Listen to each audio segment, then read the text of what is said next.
Now question 19 देखिए, assertion reason का question.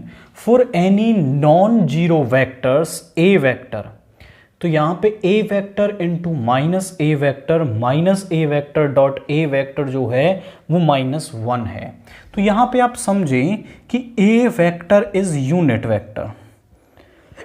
यहां पे आप लिखेंगे कि ए वेक्टर इज यूनिट वेक्टर। तो इसका जो मॉड्यूलस है वो आपका क्या होगा, 1 के इक्वल होगा। Modulus of A vector is 1। And यहां पे आप समझें कि ए वेक्टर इंटू माइनस ए वेक्टर, इस माइनस को आप बाहर लिख सकते हैं। ए वेक्टर डॉट ए वेक्टर जो है वो हो जाएगा ए वेक्टर के मॉड्यूलस का स्क्वायर, यानी ये माइनस का 1 यहां पे आ गया, यानी ए जो है वो ट्रू है आपका। And angle between A vector and minus A vector हमारे पास क्या होगा, यहां पे निकालते हैं। जरा समझिए, सिंपल सा है वैसे तो। मान लीजिए जैसे यहां पे ए वेक्टर इस तरफ जा रहा है तो माइनस ए वेक्टर इसके अपोजिट डायरेक्शन में होता है, क्योंकि ये माइनस जो है वो केवल डायरेक्शन को बताता है।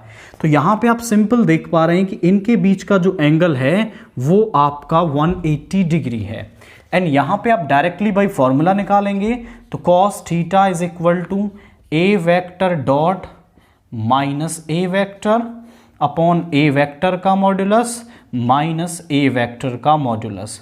यहां पे आप समझें तो ये हो जाएगा माइनस का 1 हमने अभी निकाला, और यहां पे ये हो जाएगा आपका दैट इज 1 इंटू 1 यानी माइनस का 1।